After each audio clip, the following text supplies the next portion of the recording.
ಪ್ರಕೃತಿ ವಿಕೋಪದ ವೇಳೆ ಕೇಂದ್ರ ಸರ್ಕಾರದ ಎನ್ಡಿಆರ್ಎಫ್ ಅಡಿಯಲ್ಲಿ ನಿಗದಿಪಡಿಸಿರುವ ಪರಿಹಾರದ ಮೊತ್ತವು ಅತ್ಯಂತ ಅವೈಜ್ಞಾನಿಕವಾಗಿದೆ. ಪರಿಹಾರದ ನೆಪದಲ್ಲಿ ಸಂತ್ರಸ್ತ ರೈತರ ಮೂಗಿಗೆ ತುಪ್ಪ ಸವರುವ ಕೆಲಸ ಮಾಡಿರುವುದು ಅನ್ನದಾತರ ತೀವ್ರ ಅಸಮಾಧಾನಕ್ಕೆ ಕಾರಣವಾಗಿದೆ. ಬದುಕಿನ ಹಾದಿ ಕಾಣದೆ ರೈತ ಕಂಗಾಲಾಗಿದ್ದಾನೆ.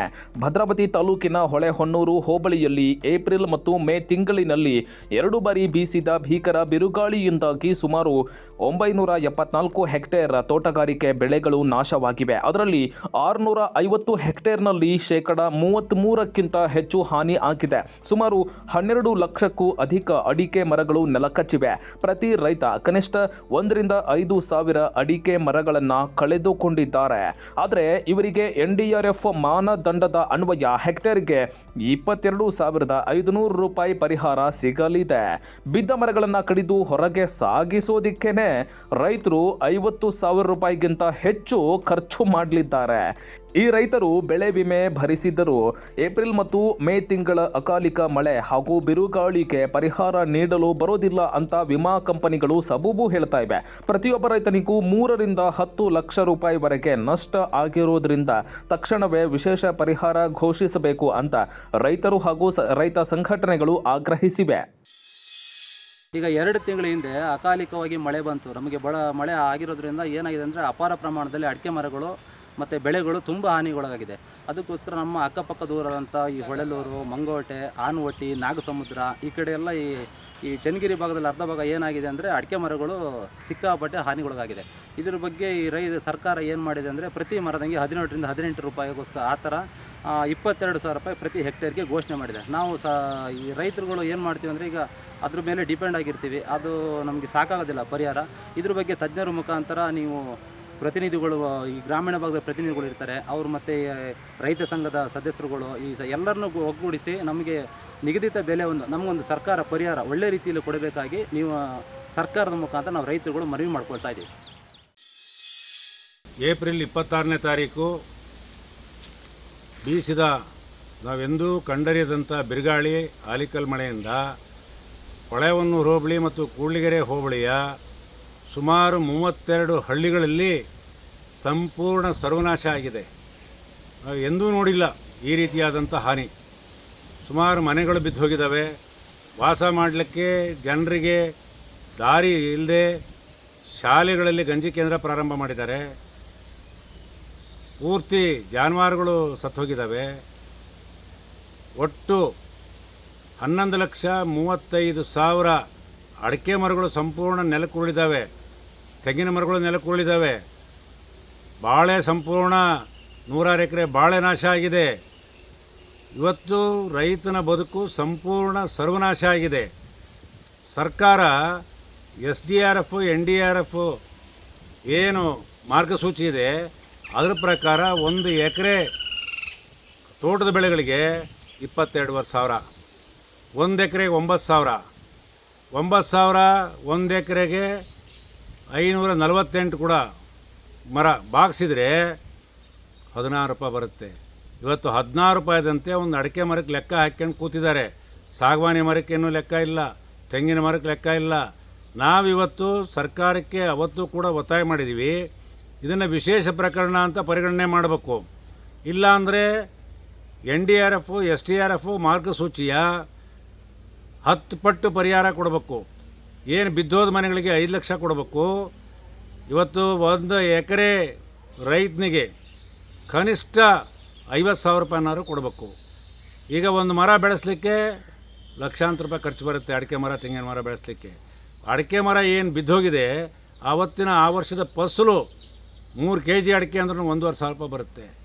ಈ ಅಡಿಕೆ ಮರ ಹೊರ ಸಾಗಿಸ್ಲಿಕ್ಕೆ ಕೊಯ್ದು ಇವತ್ತು ನಾವು 200 ರೂಪಾಯಿ ಖರ್ಚು ಮಾಡಿದ್ದೀವಿ. ಒಂದು ಮರಕ್ಕೆ 200 ರೂಪಾಯಿ ಖರ್ಚು ಮಾಡಿದ್ದೀವಿ. ಆದರೆ ಇವರು 16 ರೂಪಾಯಿ ಲೆಕ್ಕ ಹಾಕ್ಯಂಡು ಕೂತ್ಕೊಂಡಿದ್ದಾರೆ. ಮರ ಹೊರಗೆ ಸಾಗಿಸೋಕ್ಕೆ ಕೊಯ್ದು ಸಾಗಿಸೋಷ್ಟು ದುಡ್ಡಿಲ್ಲ. ಸರ್ಕಾರಕ್ಕೆ ನಾವು ಈಗಲೂ ಕೂಡ ಒತ್ತಾಯ ಮಾಡ್ತಾಯಿದ್ವಿ. ಸರ್ಕಾರ ಇಲ್ಲೇ ತನಕ ಮಂತ್ರಿಮಂಡಲ ರಚನೆ ಆಗಿಲ್ಲ, ಮಂತ್ರಿಗಳು ಬಂದಿಲ್ಲ, ಉಸ್ತುವಾರಿ ಮಂತ್ರಿಗಳಿಲ್ಲ. ಇನ್ನು ಮುಂದಾದ್ರೂ ಕೂಡ ತತ್ಕ್ಷಣ ಸರ್ಕಾರ ಈ ಕಡೆ ಗಮನ ಹರಿಸಿ, ಮುಖ್ಯಮಂತ್ರಿಗಳು ಗಮನ ಹರಿಸಿ ಕನಿಷ್ಠ 1 ಎಕರೆಗೆ 50,000 ರೂಪಾಯಿ ಪರಿಹಾರನ ಕೊಡ್ತಕ್ಕಂಥ ಕೆಲಸ ಮಾಡಬೇಕು ಅಂಥೇಳಿ ಇವತ್ತು ಮುಖ್ಯಮಂತ್ರಿಗಳಿಗೆ ಸರ್ಕಾರಕ್ಕೆ ಒತ್ತಾಯ ಮಾಡ್ತಾಯಿದ್ವಿ. ಏನಾದ್ರು ಮಾಡದೆ ಹೋದರೆ ಇನ್ನೂ ಉಗ್ರವಾದಂಥ ಈ ಭಾಗದ ರೈತರು ಪ್ರತಿಭಟನೆಯನ್ನು ಮಾಡ್ತೀವಿ ಅಂತಕ್ಕಂಥದ್ದು ಕೂಡ ಸರ್ಕಾರಕ್ಕೆ ಎಚ್ಚರಿಕೆಯನ್ನು ಕೊಡ್ತಾ ಇದ್ದೀವಿ.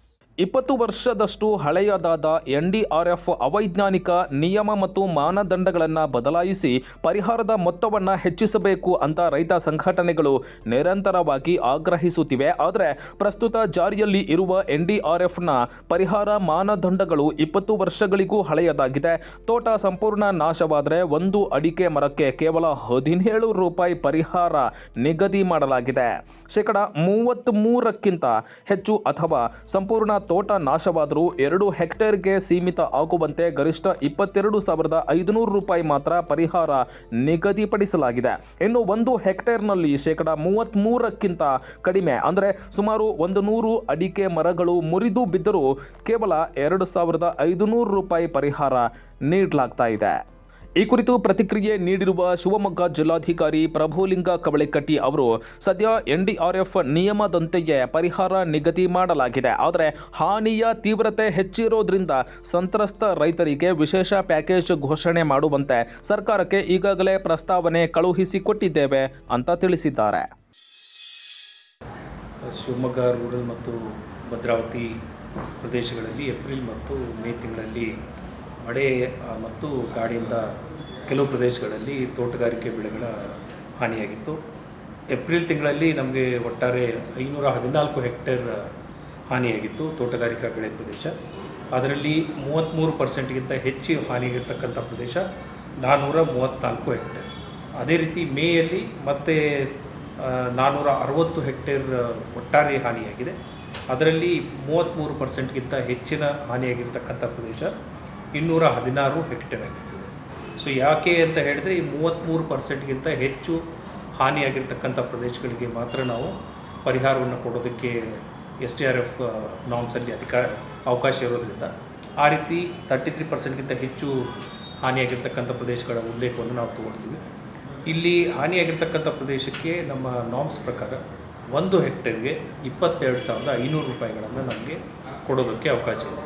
ಆದರೆ ಸ್ಥಳೀಯ ಜನಪ್ರತಿನಿಧಿಗಳು ಮತ್ತು ರೈತರು ಹಾಗೂ ಸಾರ್ವಜನಿಕರ ಬೇಡಿಕೆ ಏನು ಅಂತ ಹೇಳಿದ್ರೆ ಈ ರೀತಿ ಕೊಡ್ತಾ ಇರ್ತಕ್ಕಂಥ ಪರಿಹಾರ ತುಂಬ ಕಡಿಮೆ ಆಗಿದೆ. ಹಾಗಾಗಿ ಸುಮಾರು ಮರಗಳು ಬುಡ ಸಮೇತ ಬಿದ್ದಿರೋದ್ರಿಂದ ಅದಕ್ಕೆ ಹೆಚ್ಚಿನ ಪ್ಯಾಕೇಜ್ ಒಂದು ರೂಪದಲ್ಲಿ ಪರಿಹಾರ ಕೊಡಬೇಕು ಅನ್ನೋಂಥದ್ದು ಎಲ್ಲರ ಒತ್ತಾಯ ಕೂಡ ಆಗಿತ್ತು. ಈ ರೀತಿ ನಮಗೆ ಮನವಿಗಳು ಯಾವ್ಯಾವ ಬಂದಿತ್ತು ಆ ಎಲ್ಲ ಮನವಿಗಳನ್ನು ನಾವು ರಾಜ್ಯ ಸರ್ಕಾರಕ್ಕೆ ಸಲ್ಲಿಸಿದ್ದೀವಿ. ಅದೇ ರೀತಿ ನಮ್ಮ ವರದಿಯಲ್ಲೂ ಕೂಡ ಈ ರೀತಿ ಬೇಡಿಕೆ ಇದೆ ಅನ್ನುವಂಥ ವಿಷಯವನ್ನು ಕೂಡ ರಾಜ್ಯ ಸರ್ಕಾರಕ್ಕೆ ನಾವು ಕೊಟ್ಟಿದ್ದೀವಿ.